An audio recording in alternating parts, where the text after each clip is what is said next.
और हिंदुस्तान की पूरी जनता में आक्रोश था और चाह रही थी कि उसका एक्शन होना चाहिए। लेकिन हमने किसी भी पाकिस्तानी नागरिक को मारने की चेष्टा नहीं की, हमने किसी भी डिफेंस के इंस्टॉलेशंस को डिस्ट्रॉय करने की कोशिश नहीं की।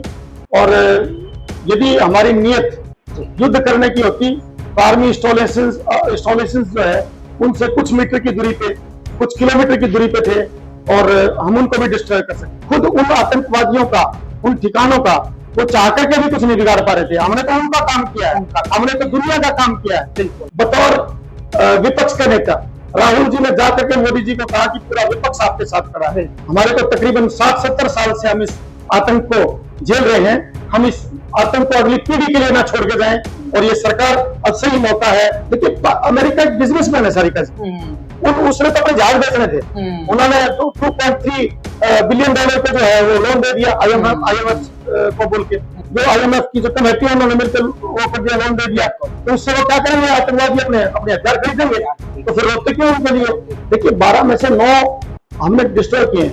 मैं उस दिन का जरूर इंतजार करूंगा जिस दिन पाकिस्तान के टुकड़े टुकड़े हों। नमस्कार, मैं सारिका भाई। 2 दिन पहले जो भारत और पाक के बीच में जो तनाव था, एयर स्ट्राइक की युद्ध जैसी स्थिति पहुंच गई थी, उस पे अब विराम लग गया है, घोषणा भी हो गई है।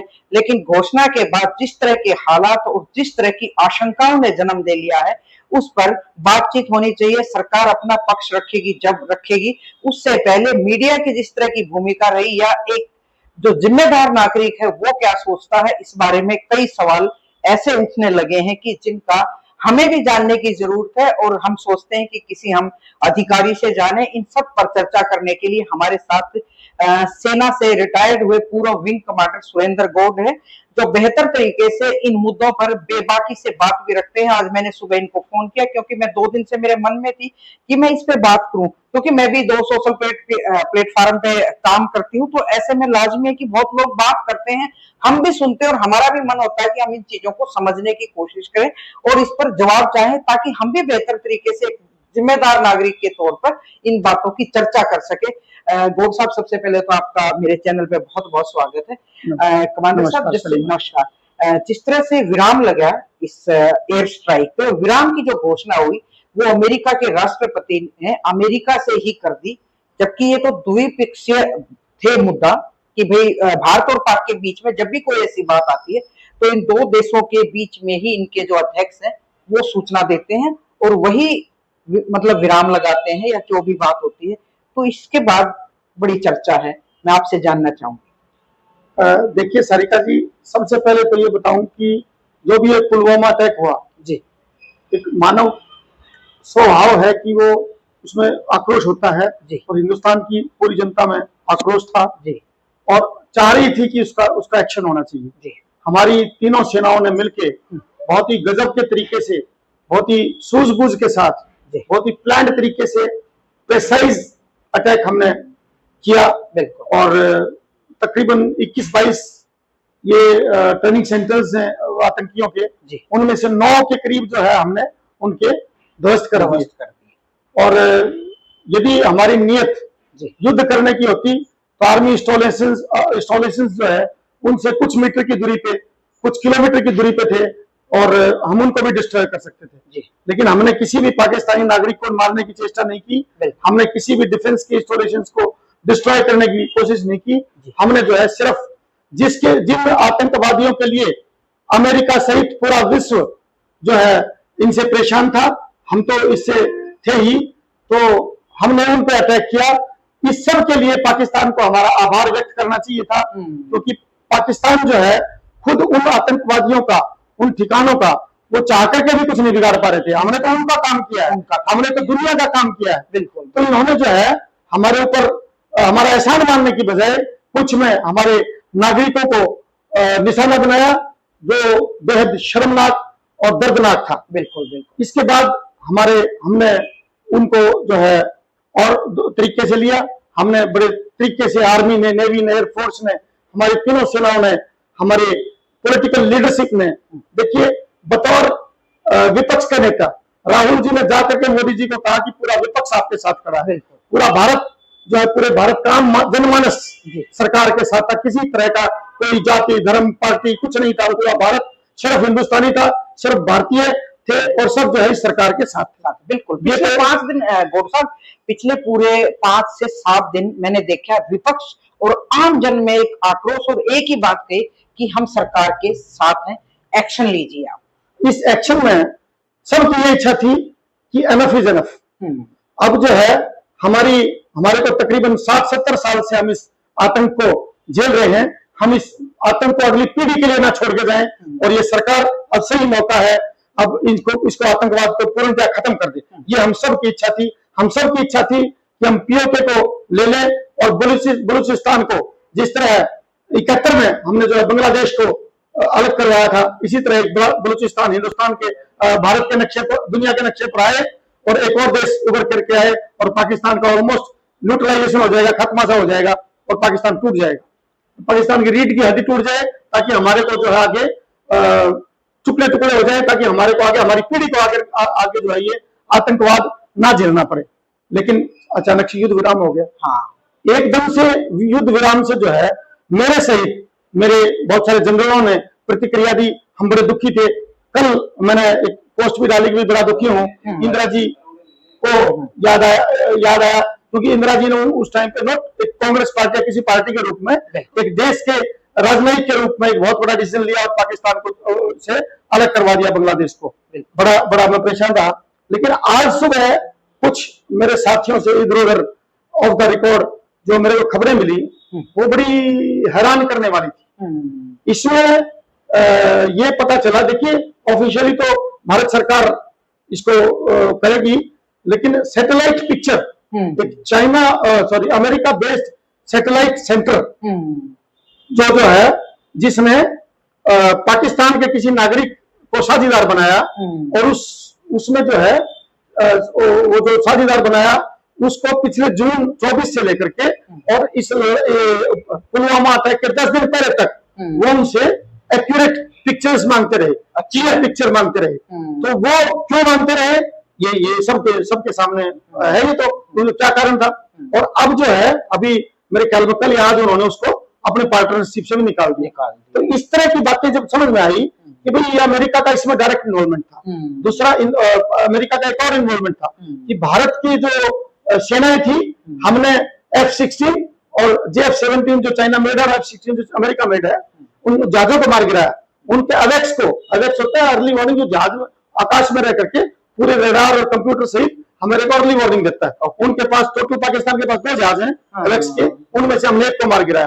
तो जब देखा, देखिए अमेरिका एक बिजनेसमैन है सारी का, उसने तो अपने जहाज बेचने थे, उन्होंने $2.3 बिलियन पे जो है वो लोन दे दिया IMF को बोल के। तो ये सब समझने की बात है। क्यों दिया? क्योंकि उन्होंने अपने जहाज बेचने थे। जहाज कैसे बेचते जब हिंदुस्तान वाले जो अपने बाजारों से गिरा रहे हैं। मैं समझने की कोशिश करूंगी कि इस बीच मतलब नहीं देने चाहिए थे उनको, जो उनकी आप बात बोल रहे थे। बिल्कुल रोक नहीं लगाई। हाँ, रोक नहीं, उनको देने नहीं चाहिए थे। वो क्या करेंगे? क्योंकि पूरी दुनिया एक तरफ तो आतंकवादियों से के खिलाफ जूझ रही है, अमेरिका रो रहा था पीछे। अब उनको जो है उनको कनाडा में अमेरिकन जो IMF की जो कमेटी है उन्होंने मिलकर वो कर दिया, लोन दे दिया। तो उससे वो क्या करेंगे? आतंकवादी अपने हथियार खरीदेंगे। तो फिर रोकते क्यों उनके लिए? तो ये सब जो है हम भारत का हर नागरिक, इस पे हमारी सरकार ने भी और हमारे विपक्ष ने भी पक्ष ने भी निंदा की इसकी, और इस तरह का काम नहीं होना चाहिए। बिल्कुल। आपने एक बात कही बीच में कि भाई इंदिरा गांधी ने 2 टुकड़े कर दिए थे।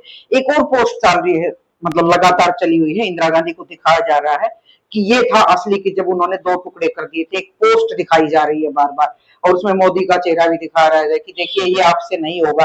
तो क्या मतलब एक समांतर देखे तो इंदिरा गांधी का जो फैसला था वो ज्यादा बेहतर ठीक था, या वैसे तो मानवता के पक्ष में कोई नहीं चाहता कि भी युद्ध हो, दोनों देशों में नुकसान होता, लेकिन ये जो अचानक इस पे विराम लगा है और ट्रंप ने जो वहां से ट्वीट करके दिए हैं, इस पे थोड़ी सी आशंका। और विपक्ष ने एक बात कही है कि सर्वदलीय बैठक बुलाई जाए और इस पे राष्ट्रीय हित में, राष्ट्रीय सुरक्षा के हित में प्रेस कॉन्फ्रेंस की जाए। देखिए वो सब ठीक है, वो पॉलिटिकली वो क्या कर रहे हैं, वो प्रेस कॉन्फ्रेंस करे, वो ठीक है। हाँ। लेकिन एज ए लेमैन मेरे को भी ये लग रहा था कि इंदिरा जी का जो है पहली बात तो 2 स्थिति के बीच में तो आप कंपैरिजन नहीं कर सकते। हाँ, वो अलग परिस्थिति अलग परिस्थिति अब अलग हालत है। ठीक है। उस टाइम पे जो है इंदिरा जी ने यदि ईस्ट पाकिस्तान और वेस्ट पाकिस्तान होता तो आज हमारा कुछ बहुत ज्यादा दुर्दशा होती। तो ये बहुत ही बढ़िया डिसीजन था and we salute for Indira ji. In fact उस टाइम पे भी विपक्ष ने भी इंदिरा जी का पूरा साथ दिया था, पूरा देश उस टाइम भी एक था। लेकिन अब दिक्कत क्या हो रही है, आप ये समझिए, मैं जो जिस मुद्दे पे आपको लेके आना चाहता हूँ, अमेरिका का इसमें इन्वॉल्वमेंट हो गया। ठीक है, एक बात चाइना ने स्पष्ट कह दिया कि हम जो है पाकिस्तान की प्रभुता के लिए तैयार हैं, तो चाइना साथ है। हम जो है ये पूरा वर्ल्ड वार हो जाता और हम नहीं चाहते, मैं खुद ये चाहता हूँ, we are not able to, we will rather we would not have been able to face two front war, और हमारे लिए बहुत ज्यादा खतरनाक हो जाता। और शायद इस बात को लेकर के इन्होंने जो है विड्रॉ किया है या उन्होंने समझौता किया है। अब मैंने बताया कि F-16 गिरा दिया, चाइना के जहाज गिरा दिए, तो अमेरिका कैसे बेचेगा उनको? ये भी एक बहुत बड़ी हमारे, देखिए मैन बिहाइंड द मशीन, हमारी मशीन जो कितनी सुपीरियर हो, जब तक उसके पीछे आदमी हमारे लड़ाके, हमारे एक्सपर्ट नहीं होंगे, हमारे पायलट्स एक्सपर्ट नहीं होंगे, हमारे मैं तो खुद फ्लाइंग ब्रांच से रहा हूँ और मिसाइल स्पेशलिस्ट था। अच्छा। तो मेरे को ये इनफैक्ट S-400 इंडक्शन में मैंने भी काम किया है। तो ये बहुत ही बढ़िया सिस्टम रहा, हमने प्रूव किया है दुनिया के सामने हम एंटी मिसाइल हम कैसे ऑपरेट कर सकते हैं, हम S-400 से कैसे गिरा सकते हैं, पाकिस्तान के दूसरे H-4 बॉम्ब्स वगैरह उन पर भी हम निष्क्रिय कैसे कर सकते हैं, ये दुनिया के समझ में आ गया। ठीक है, तो इससे हमारे को बहुत ज्यादा अचीवमेंट मिली है। मैं ये नहीं कह सकता कि ये देखिए, मैं भी चाहता था कि बलूचिस्तान अलग देश हो, मैं भी चाहता था कि पीओके भारत का हिस्सा हो, लेकिन जिस तरीके से मेरे पास समझ में आया है कि देखिए 12 में से 9 हमने डिस्ट्रॉय किए हैं। मैं उस दिन का जरूर इंतजार करूंगा जिस दिन पाकिस्तान के टुकड़े टुकड़े हों और पाकिस्तान जो थोड़ा बहुत बचे वो इतनी उसकी रीढ़ की हड्डी टूट जाए कि जो दूसरे देश हैं वो मिलकर भी उसको ना उठा पाए।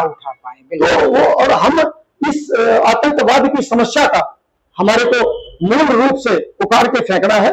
और मुझे पूरा विश्वास है कि भारत की सरकार, चाहे वो किसी भी पार्टी की सरकार हो, हिंदुस्तान की सरकार, पार्टी तो होती नहीं, इसमें पार्टी होती रहेगी, ये सब देश पूरी सरकार के साथ रहता है। तो मेरा ये मानना है कि मैं उस दिन का इंतजार करूंगा जिस दिन जो है ये इसका भारत की सरकार मिलकर के इसका पूरा कंट्रोल करे, ये जो बाकी 12 और ठिकाने आतंकवादियों के हैं इनको भी डिस्ट्रॉय करे, और जो भी हमारे खिलाफ जाएगा, जो भी इसमें उनका भी, चाहे वो पाकिस्तानी आर्मी यदि उनकी मदद करेगी तो उनका भी इलाज करे, और भारत के पक्ष में पीओके हो, भारत के लाइन जो है पीओके के आगे से हो, जो पहले भारत था, और बलूचिस्तान अलग देश हो। मैं पूरी इंतजार करूंगा, पूरा मुझे विश्वास है कि हम ये इस समस्या को अपनी आगे आने वाली पीढ़ी को ना सौंपी जाए। गौर साहब, इस दौरान ना मतलब मीडिया की भूमिका को लेकर बड़े सवाल, बड़ी बातें, और मतलब मैं इतनी सारी पोस्ट, एक लड़ाई वहां हो रही है और एक लड़ाई यहाँ हमारे अंदर हो रही है, इसको कैसे देखते हैं? देखो, मीडिया को तो एक जो है चौथा स्तंभ माना गया। ठीक है, इनको आत्मा के साथ, जमीर के साथ हिंदुस्तान के लिए लड़ाई लड़नी चाहिए, हिंदुस्तान के पक्ष की बात करनी चाहिए, ये किसी भी सरकार के पक्ष में या विपक्ष में ना रहे, ये सच्चाई का साथ दें। मैं पूरी जो गोदी मीडिया, फलानी मीडिया, जो भी मीडिया है वो सिर्फ एक मीडिया रहे जो भारतवर्ष की मीडिया हो। मेरा पूरी मीडिया समाज से इस तरह की प्रार्थना है। तो क्या लगता है कि जो संघर्ष विराम तो हो गया, क्या पाक इस भारत की कार्रवाई से दबाव में आया है कि वो आगे से ऐसी हरकत ना करे? नहीं, दबाव नहीं है। देखिए, छोटी सी समस्या है, जैसे अभी ये पानी वाली समस्या, इस वॉर लगता है कि इससे कोई कनेक्टेड नहीं है। ठीक है, लेकिन इन्होंने जैसे हमने पानी बंद किया, उधर से चाइना जो है एक बहुत बड़ा बांध बना रहा है ईस्ट में, वो उससे हमारा जो उसका पूरा पानी जो था सतलुज का, वो 80% हमारे पास था, वो बंद हो जाएगा। तो ये आगे क्या, जैसे हमने पाकिस्तान को पानी रोक के फिर पानी एकदम छोड़ दिया, स्ट्रेटेजी थी हमारी। तो इन सब का जो है ये सब आगे होगा, और हम भी आगे और भी तैयारी से, हार गए जीत गए, हमने तो बढ़िया, हमने प्रूव कर दिया दुनिया को कि हमारे लड़ाकों से बढ़िया लड़ाके पूरी दुनिया में नहीं है। हमारी एयरफोर्स, हमारी नेवी, हमारी एयरफोर्स, हमारी आर्मी बेहतर है। हमारे देश का जज्बा देखिए, जिस देश की माताएं ऐसे बच्चों को जन्म देती हैं जो है अपने बेटे को खोने के बाद, 20-21 साल के बेटे को खोने के बाद उसको सैल्यूट देती और कहती हैं कि बेटा चिंता मत करना, मेरे 2 बेटे और हैं। तो उस देश के मॉरल को, उस देश की जो भावना को, उसको कोई नहीं कुचल सकता, उस देश को कोई खतरा नहीं है। हमने सिद्ध किया है, तो किसी तरह की कोई दिक्कत नहीं है। बाकी ये जो 12 ठिकाने और हैं, मैं भारत सरकार से चाहूंगा कि इन 12 ठिकानों को और सत्यानाश उठाया जाए, उनको नष्ट किया जाए, ताकि ये समस्या ये सदा के लिए खत्म हो जाए। बहुत बहुत शुक्रिया गौड़ साहब का। अक्सर बड़े बेबाक तरीके से, क्योंकि इनको समझ है, खुद आर्मी में रहे हैं, और जो बताया इन्होंने कि कई पहलुओं पे इन्होंने काम किया है। हालांकि इनका भी मानना है कि पाक अभी दबाव में नहीं आया, उन पे दबाव डालने की और ज्यादा जरूरत है। वो भारत सरकार कैसी रणनीति बनाएगी, इसके लिए हमें थोड़ा सा इंतजार करना चाहिए। और मैं तो कहती विपक्ष की भी बात करनी चाहिए, ताकि लोगों की भी जो भ्रम की स्थिति है वो पैदा ना हो। क्योंकि एक लड़ाई हम वहां लड़े और एक देश के अंदर लड़े, ये किसी भी देश के हित में ऐसे समय में तो नहीं है जब हम किसी दूसरे दुश्मन देशों से लड़ाई कर रहे हैं। हम फिर किसी दिन इनसे समझने की कुछ कोशिश करेंगे। बहुत बहुत शुक्रिया, नमस्कार, जय हिंद। सत्य खबर, सत्य, सटीक, बेबाक।